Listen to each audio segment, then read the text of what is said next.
Good day, grade 12s, and welcome to another episode of the grade 12 Geography Cap series. As you can see from the presentation right in front of you, we will be continuing with the economic geography series, taking a look at the home products that are prescribed for this year. And by this year, I actually mean for November 2025 up until May, June 2026. And those are two products, which is an agricultural product, that's sugarcane, and we have, of course, the mining product, which is gold. So, guys, let's take a look at our CAPS document. Remember, this guides us. It informs us on what we should be doing. So, in other words, the syllabus. So, the previous video on economic geography, we had done platinum and maize, I think. And so, yeah, of course, for the remainder of the year, in preparation for the 2025 November exams, this is what we'll be doing. So, the main products and export markets. We've already covered the factors that favor and hinder agriculture, like generally, and we've already covered the importance of food security in South Africa and the influencing factors as well. So, we're pretty much done here, as well as the significance of mining, contribution of mining, factors that favor and hinder mining. And so we will just take a look at gold as a case study in this period, as well as, of course, the sugarcane. And then we'll move on, taking a look at the secondary and tertiary sectors. And then we'll finish off with the informal sector as our final concept under economic geography of South Africa. So without further ado, guys, let's just get into it. Now, starting off with our agricultural product that is prescribed for November 2025, that is sugarcane. So without continuing further, let's first take a look at the info box on sugarcane as an agricultural product. So sugarcane, this is tropical grass grown for its juice. There's this juice that is found within the plant. You extract it by crushing it, and then you extract that juice which is then processed to produce sugar. So, of course, this is done in the secondary sector where it is processed to produce the sugar. So, and of course, this is done in a factory. And the sugar factory, we actually call it a sugar mill where this processing occurs. After the harvesting of this sugar cane, it is then taken to a sugar mill, which is a factory, as I said, where it is processed. So I got this from ChatGPT, and it basically shows us how all of this process is done. So after harvesting, the sugarcane is crushed in the factory, and then they extract the juice, and then that juice is boiled and removed of the impurities, evaporated, and then afterwards it crystallizes to form, of course, those sugar crystals. So that's the final product. Or the main product of this whole process, which is the sugar. And fortunately, you also get other byproducts like your bagasse, which is used as a biofuel, and you also get some other byproducts as well. For an example, some of this sugar cane is then provided as feed for livestock, so on and so on. So this is what happens. Of course, this is the secondary sector. This is the factory. This is the sugar mill. And some of the well-known factories or sugar processing companies are your Hallets, as well as like Ilovo. They process the sugar cane after harvesting and then, of course, produce the final product, which is the sugar. Right. So sugarcane grows in warm tropical to subtropical areas, right? So that means that it requires an environment that is warm and wet. Considering our climate, right, as well as climate variability as a country, which side do you think is like conducive for the sugarcane to grow? Is it the west or is it the eastern side? It's definitely the eastern side, right? So the eastern side, it's wet, right? It rains a lot, and of course, it is warm. So warm and wet. This is where you get some rainfall, and so the eastern coast or the eastern part of the country is a conducive environment. Is a good environment, a perfect environment for sugarcane farming. And that's exactly where it is produced, the sugarcane. It is produced mainly in KZN and in Mpumalanga. Most of the sugarcane is produced here. And of course, it's important, guys, that you memorize the location of the product. So it is found, so it is produced mainly in these two provinces, the KZN and Mpumalanga. You do get some sugarcane farming in the Eastern Cape, some parts of the Eastern Cape, but mainly it is produced in KZN and Mpumalanga. And yes, South Africa is one of the top producers of sugar. So that means it does not only provide to the local market, but it also does what? It exports, right, to other countries, right? And so that means that it earns foreign exchange, and that also means that it contributes to the positive trade balance or balance of trade. Remember, guys, balance of trade or trade balance, that is simply the difference in value between the country's exports and as well as its imports. And so, as a country, you want to have more exports than imports to stimulate economic growth. And if there are more exports than imports, that means this is a positive trade balance or favorable trade balance. And every country strives to have this.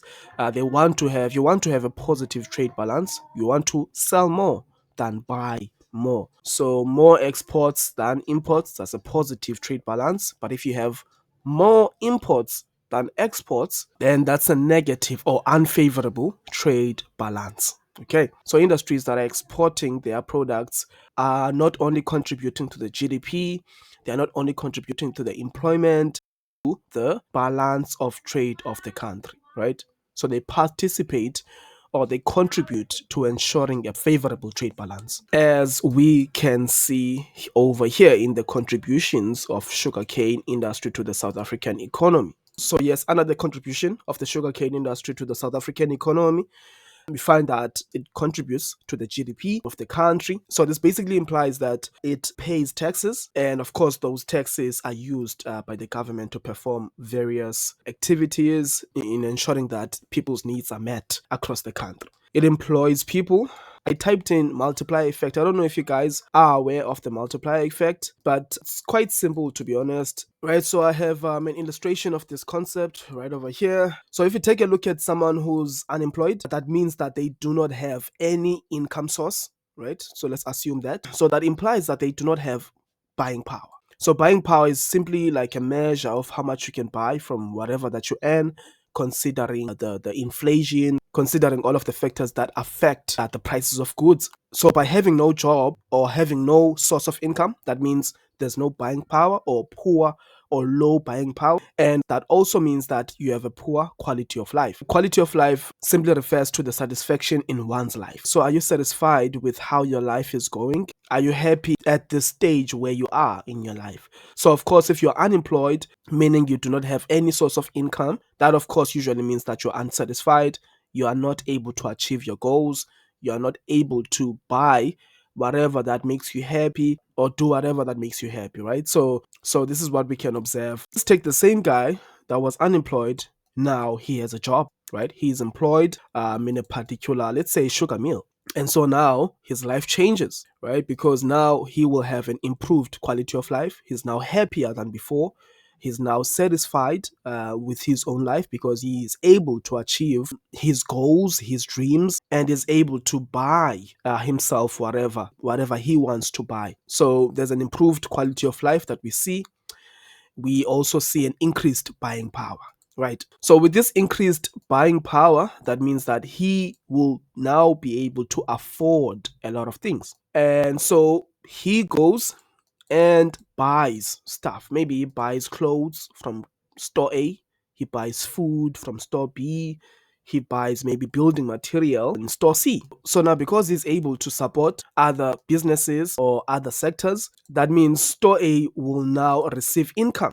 Right, so it receives an income, and if more and more people are employed, that means store A will receive an even bigger income. And so now store A will either expand or maybe open other branches or franchises, right? So store A now is now found in many different communities, and therefore that means store A now employs more people from different communities. I just want to illustrate, guys, how important job creation is in the stimulation of economic growth. So now more and more people are now employed by Store A because it was supported by employees. So now Store A expands, and so now that also means that Store A participates more to the GDP of the country or contributes more to the economy of the country. And this very process is the same for store B's because a lot more people buy food because they are able to buy food.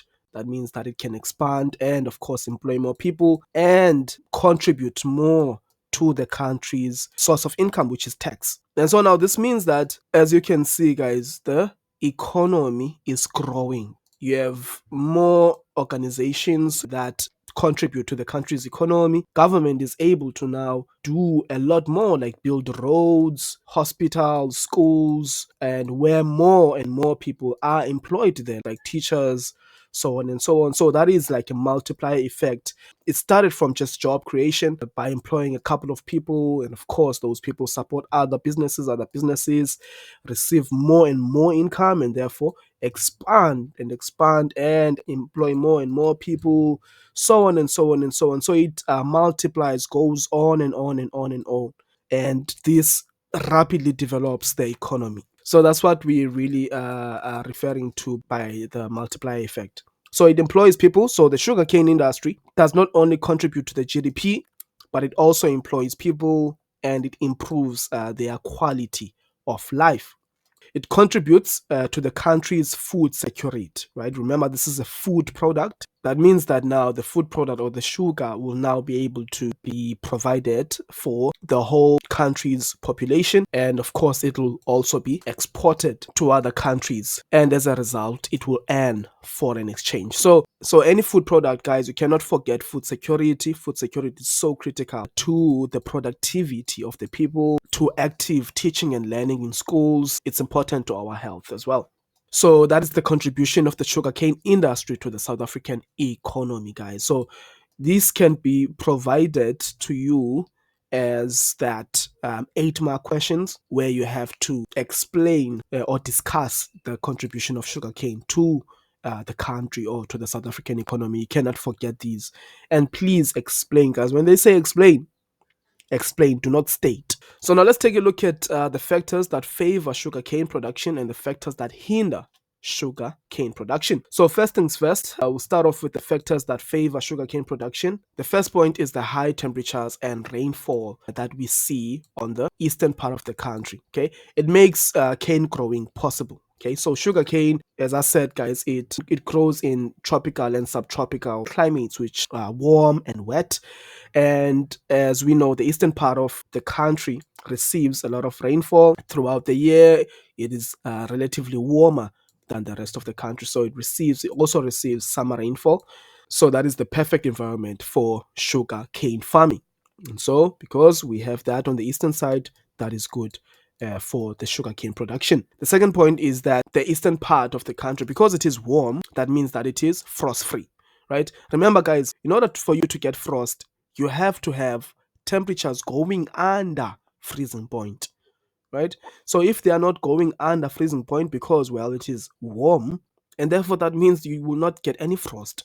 And frost damages crops. And so because the average temperatures remain above freezing point, and that means that areas will not be affected by frost. The third point is that we have fertile soils. Okay. Now, I have to mention that fertile soil is limited in the country. You do not get fertile soil just everywhere, but we do have fertile soil, so that's good. But it is limited. I have to mention that. The fourth point is that there's an availability of labor, particularly cheap labor. So these farmers do not struggle a lot when looking for farm workers or people to help them run these farming enterprises. So there's an availability of labor. And as you know, guys, unemployment rate in the country is so high. Another point is that there's an availability of flat land. Sugarcane farms are situated along flat areas or coastal areas. Okay, coastal areas are relatively flat. So lower altitude as well as the flat terrain, that is very good for farming. So any type of farming, you would prefer flat land. There's an availability of transport infrastructure like the ports or harbors, which basically ship these products to other countries. And there's still a demand for sugar. So yes, the market for sugar cane or for sugar is alive. So many industries use sugar, like for example, your bakeries, your restaurants, like the hospitality. Many different industries require this sugar as part of their requirements for the operations they carry out. So these are the factors that favor sugarcane production quite a lot, right? But you also unfortunately have factors that hinder sugarcane production. For an example, the fluctuating prices. So fluctuating, guys, means going up and down and up and down. So it's not uniform. So as a sugarcane farmer, after harvesting, you cannot just set a price. You do not just set a price on how much you're gonna sell that for. It really depends on the market. Okay. It depends on the supply and demand, which is affected by many factors. Like during winter, a lot of us drink coffee, a lot of us drink tea in winter, right? And so you can imagine that there's going to be a high demand of sugar in winter than in summer. Just making an example there.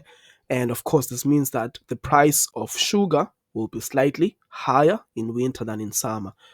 Just a simple example there. So it goes up and down, affected by many factors. So it makes it hard now as a farmer to sustain a particular profit. And it also limits investments. If I have to invest, fork out money out of my pocket into your business, I want to have maybe a sustainable profit, but that's not possible due to the fluctuating prices. And so now that means the income that they will receive is not the same. Okay, it goes up and down, up and down. And so it's hard to make a sustainable profit, the same amount of profit each and every time. And it's even hard to make projections like future plans with the fluctuating prices. There's also increasing production costs due to inflation. So as a farmer, you'll definitely use maybe a vehicle or tractor or whatever, and those need fuel, right? And we know that fuel goes up and down and mostly increases. And there's fertilizers. Okay, so fertilizer, the prices are going up. You have like the seeds, the prices are going up, water, so on and so on. So it's a lot. So there's an increasing production cost as well as the increasing minimum wage. So minimum wage increases yearly, and now that means that you have to pay more for your workers, and so that's an increasing production cost. You can imagine so difficult to make a sustainable profit year in year out due to this increasing production cost. Also considering that your income will not be the same because of the fluctuating prices. There's also lack of financial assistance, yeah, from like your financial institutions like your banks. So it's hard for farmers to get financial assistance, especially if you're like a small scale farmer. And so it makes it hard for the industry to grow because these loans, they do not get approved. Natural hazards such as droughts and floods, they lower production. So we've seen a lot of the KZN floods. We just saw the Mtata floods recently. And so a lot of these natural hazards occur. They affect the produce, they affect the yield, and hence they affect the revenue. Lack of highly skilled farmers, lower production. So poor farming techniques. I don't know what's wrong with my spelling today. So due to these poor farming techniques, they tend to have lower production. Okay, so this requires a lot of experience, a lot of knowledge. That's why it's crucial for the department to ensure that they consistently educate farmers during these annual meetings, ensure that the farmers have the necessary skills, empower them, provide them with equipment as well, like subsidies, for example, like your grants. And of course, knowledge is the most important of those so that they can consistently produce high yield. There's also the issue of sugar tax. So, sugar tax, this is a way of the government of trying to reduce sugar consumption, right? We know that sugar causes issues such as obesity, issues such as diabetes. And so, in order for the government to try and lower this consumption, they impose sugar tax, okay, which is also called the health promotion levy. Basically, a way of trying to fight against diabetes and obesity, which affects quite a number of us in the country, right? So now, of course, this affects business because now they have to pay tax. There's also lack of subsidies. So lack of subsidies, as I said, guys, subsidies, these are like financial assistance that you get from the government. The lack of that, the industry is not growing as it would have been if government provided a lot of these subsidies to these farmers.